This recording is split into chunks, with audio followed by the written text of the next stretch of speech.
Nessa série de vídeos eu vou te mostrar em detalhes como funcionam os relatórios gerenciais dos fundos imobiliários. Eu vou te mostrar como você pode encontrar esses relatórios, o jeito certo de ler eles, como você pode entender as informações que estão ali dentro e muito mais. Já aproveita então, te inscreve aqui no canal e vamos direto para o relatório gerencial que eu vou te mostrar nesse vídeo. Já estamos aqui então na tela do meu computador e o primeiro passo para você encontrar o relatório gerencial de um fundo imobiliário é utilizar algumas das várias plataformas gratuitas de informações que nós temos disponíveis hoje. Por exemplo, você pode jogar o nome de um fundo imobiliário no Google, como eu fiz aqui com essa tela que está aparecendo agora. Eu coloquei aqui o MXRF11 e ele já abre aqui a página do Google desse fundo. Se for um pouco mais para baixo, eu já vou ver algumas das plataformas gratuitas que dão informações sobre ele, como o Funds Explorer, como o Status Invest, como o FIIs.com.br e várias outras. Aqui a gente tem algumas notícias também, outras plataformas e por aí vai. O que eu te recomendo é clicar aqui no link do Funds Explorer. Eu entro aqui então na página do Funds Explorer do MXRF11 e como a gente está procurando o relatório gerencial, a gente vai ir na parte ali de documentos publicados. Dependendo da plataforma vai ter um nome um pouco diferente. Aqui no Funds Explorer a gente vem um pouco para baixo, está aqui comunicados do MXRF11 e como a gente está procurando relatório gerencial, geralmente vai constar esse nome mesmo, relatórios, relatório gerencial, e a gente vai clicar aqui. Outras plataformas podem ter nomes um pouco diferentes, mas eu garanto que você, dando uma olhada, pelo menos em todos que tem o nome de relatório, você vai achar com muita facilidade. Então eu clico aqui nesse link e ele vai abrir então o relatório gerencial do MXRF11. Nesse relatório a gente já pode ver então algumas coisas bastante importantes. Primeiro que este relatório específico que a gente está lidando é o relatório de abril de 2023. Relatórios gerenciais geralmente são mensais para os fundos imobiliários e quando a gente tem um relatório que é lançado no mês de maio, esse aqui, por exemplo, se a gente for voltar ali na página do Funds Explorer, a gente vai ver que ele foi lançado aqui, ó, dia 22 de maio. Então, se ele foi lançado em 22 de maio, ele é referente ao mês anterior, no caso, abril. Voltando aqui então para o relatório gerencial, eu vou ler ele completamente aqui com você para te mostrar no detalhe o que significa cada coisa. Começando aqui então pela parte da esquerda, que já está sinalizado aqui com uma cor de fundo um pouco diferente, a gente tem os objetivos do fundo, o objetivo do fundo. No caso do MXRF11, lembrando, é um fundo de papel, investe majoritariamente em papéis de renda fixa atrelados ao mercado imobiliário. O objetivo aqui consta como o Maxi Renda Fundo Imobiliário tem como objetivo oferir ganhos pela aplicação de seus recursos em ativos financeiros com um lastro imobiliário, renda fixa atrelados ao mercado imobiliário, tais como CRIs, debêntures, LCIs, LHs e cotas de outros fundos imobiliários e ativos imobiliários como imóveis comerciais e projetos imobiliários residenciais. O cerne do fundo acaba sendo de aplicar em papéis relacionados ao mercado imobiliário, mas ele já dá pelo menos uma liberdade um pouco maior para o gestor utilizar o dinheiro, às vezes, que sobra de alguma operação para poder aplicar em outras coisas. Claro, essa parte aqui vai mudar, cada fundo vai ter uma descrição diferente. Se for um fundo de shoppings, provavelmente aqui vai falar que o objetivo do fundo é investir em shoppings, ou o objetivo do fundo é investir em galpões logísticos. Isso vai variar de acordo com cada fundo.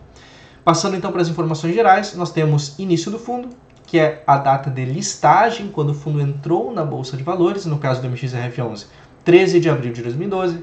Nós temos o CNPJ desse fundo imobiliário específico, que é uma informação que pode ser útil principalmente na hora de declarar os seus fundos imobiliários na declaração anual de imposto de renda. Nós temos o código da B3, ou seja, na Bolsa Brasileira, este é o código do fundo. Patrimônio líquido do fundo, ou seja, os ativos que ele investe, hoje estão na faixa de 2,3 bilhões de reais.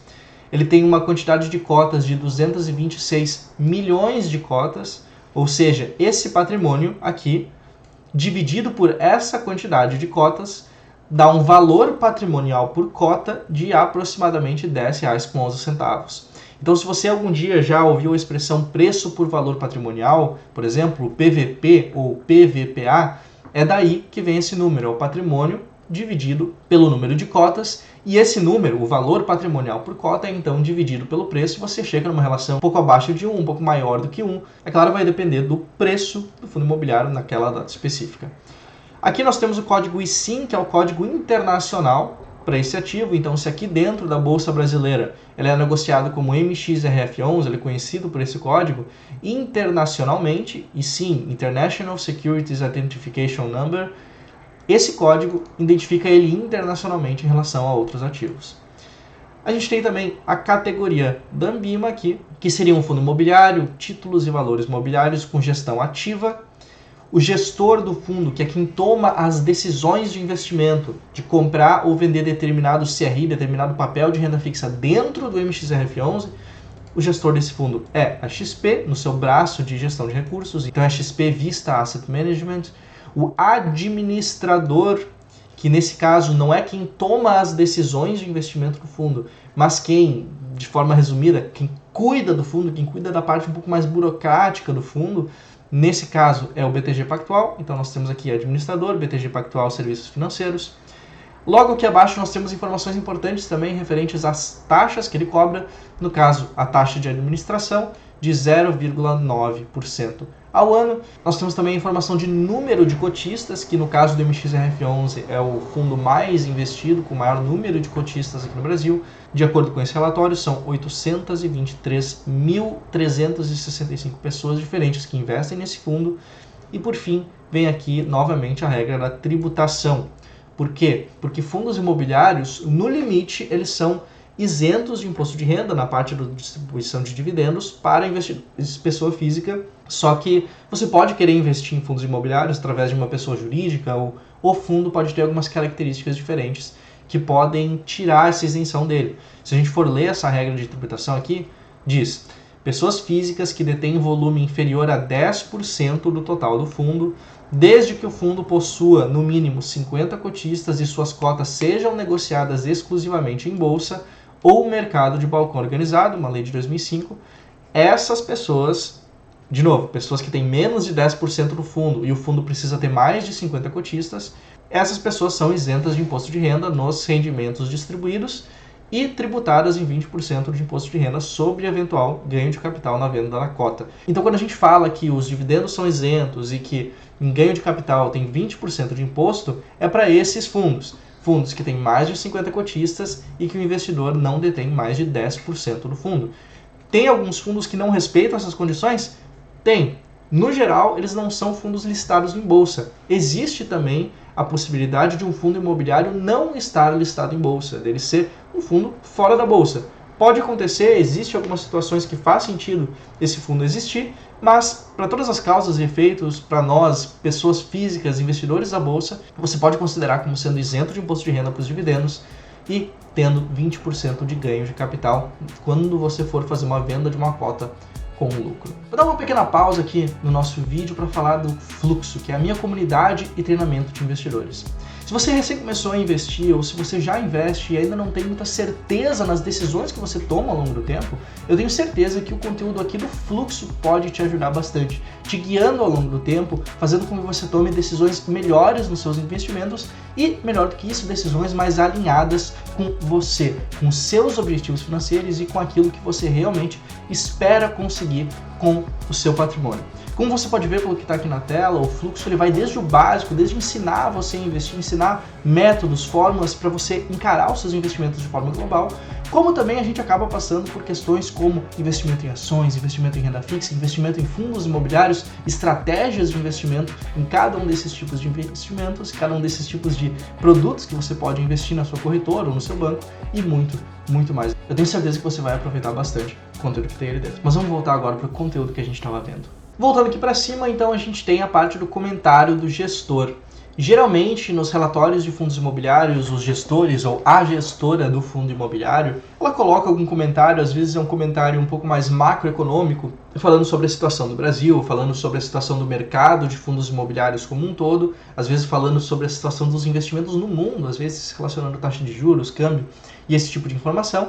Ou também ela pode falar um pouco sobre a situação do fundo, alguma dificuldade, algum desafio que eles estejam enfrentando, alguma reforma, se for um fundo de tijolo, coisas desse tipo. O comentário do gestor, caso você queira se inteirar um pouco mais no detalhe sobre o que está acontecendo com o fundo, acaba sendo interessante você dar uma lida nessa parte também.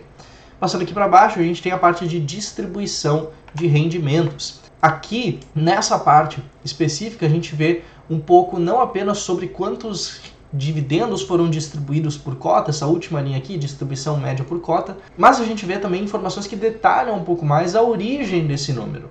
Por quê? Porque esses rendimentos eles não vêm de qualquer lugar, eles vêm das operações do fundo. Então, se a gente pegar, por exemplo, fluxo financeiro aqui de abril de 2023 para o MXRF11, ele teve receitas, 30 milhões de receitas, e essas receitas elas não vieram todas do mesmo lugar. A gente teve 8 milhões das receitas de permuta, 3 milhões das receitas com fundos imobiliários, 18 milhões com as receitas de CRIs, que são justamente os ativos atrelados ao mercado imobiliário, ativos de renda fixa atrelados ao mercado imobiliário, mais algumas receitas, 650 mil de LCIs e outros ativos de renda fixa. Também das receitas a gente tem algumas despesas do fundo. No caso, como aqui é um fundo de papel, geralmente a gente vai ter só essa parte aqui das despesas operacionais, mas pode acontecer de diferentes fundos, diferentes estruturas terem despesas extras ou mesmo diferentes das que estão listadas aqui. Com isso, a gente chega num resultado, então, um pouco menor do que os 30 milhões, a gente chega num resultado de 28 milhões, com um rendimento distribuído de aproximadamente 27 milhões, que dá aproximadamente 12 centavos por cota. Passando aqui, então, para a segunda página do relatório, nós temos mais algumas informações. Esse primeiro gráfico ele mostra a evolução do valor da cota e o volume médio diário de negociação. O que isso significa? A gente tem três informações importantes aqui nesse gráfico. A primeira delas, essas barras verticais aqui abaixo, mostram o volume médio diário de negociação, conforme consta aqui na legenda. O que é isso? Quanto maior, quanto mais alta for essa barra aqui, essa barra cinza, mais o fundo estará sendo negociado em bolsa, mais líquido ele vai ser, mais fácil vai ser para o investidor poder comprar ou vender uma cota a qualquer hora. E o que significa, olhando para esse gráfico, o que a gente pode tirar dele? Que principalmente ali a partir da metade de 2019 para frente, o fundo conseguiu uma liquidez muito maior e que ele conseguiu manter, inclusive após os eventos ali de 2020. O que não é de se estranhar, principalmente quando a gente lembra que o MXRF11 especificamente é o fundo imobiliário com a maior quantidade de cotistas na bolsa hoje. Já essas duas linhas aqui mostram também algo bastante interessante, um erro bastante comum dos investidores em geral, principalmente na hora de olhar para fundos como esse aqui, que é um fundo de papel.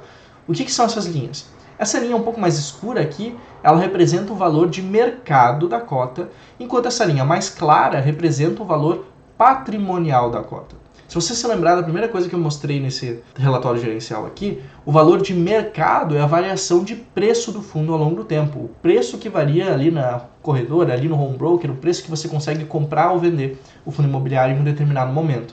Já o valor patrimonial é o patrimônio do fundo, os ativos que ele tem investido, as coisas que estão dentro dele que formam justamente o valor patrimonial.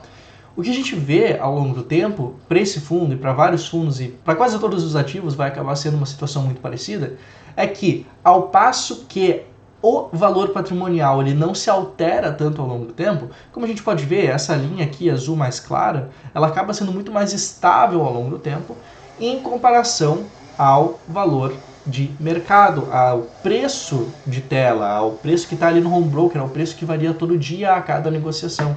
A gente vê aqui que o preço ele acaba variando muito mais ao longo do tempo, principalmente se a gente for relacionar ao valor patrimonial da cota. Trazendo isso para o mundo do Value Investing, quando a gente pensa em investimento em valor, a ideia seria sempre comprar ativos que estejam descontados, que você consiga comprar eles pagando menos do que eles realmente valem.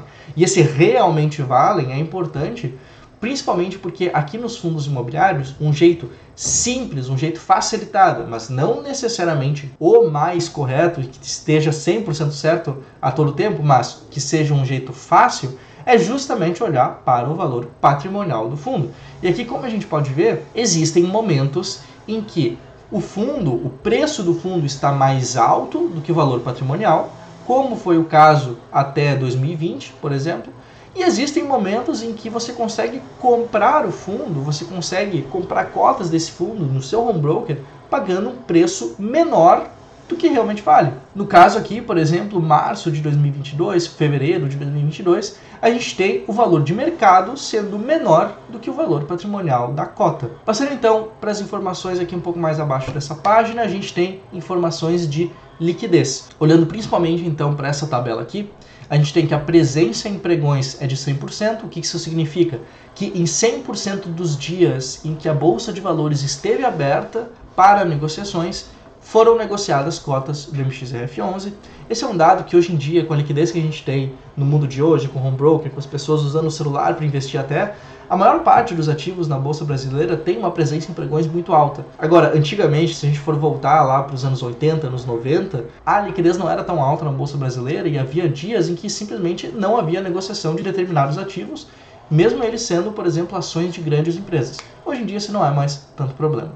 Voltando aqui para essa tabela, no volume negociado a gente tem então o volume financeiro, quanto dinheiro foi negociado para este ativo. Número de negócios é quantas vezes um negócio foi fechado, quantas vezes um comprador e um vendedor concordaram em um preço dentro do ambiente da Bolsa de Valores. E aqui a gente tem uma informação bem interessante também, que é a do giro, de quantas cotas frente ao total das cotas foram negociadas em um determinado período. Ou seja, daqueles 220 e poucos milhões de cotas, aqui ó, 226 milhões de cotas que existem do MXRF11, aproximadamente 5% delas foram negociadas em abril de 2023. Por esse vídeo, a gente vai fechando por aqui, nas duas primeiras páginas do relatório do MXRF11, mas no próximo vídeo dessa série, que eu já vou colocar numa playlist também, vou deixar a playlist aqui na descrição, eu vou te mostrar um pouco mais sobre as próximas páginas, sobre mais detalhes que você pode encontrar em um relatório gerencial de um fundo imobiliário. Eu te vejo lá, já aproveita e te inscreve aqui no canal para não perder mais nenhum vídeo aqui da Guilda dos Investidores e até mais. Valeu!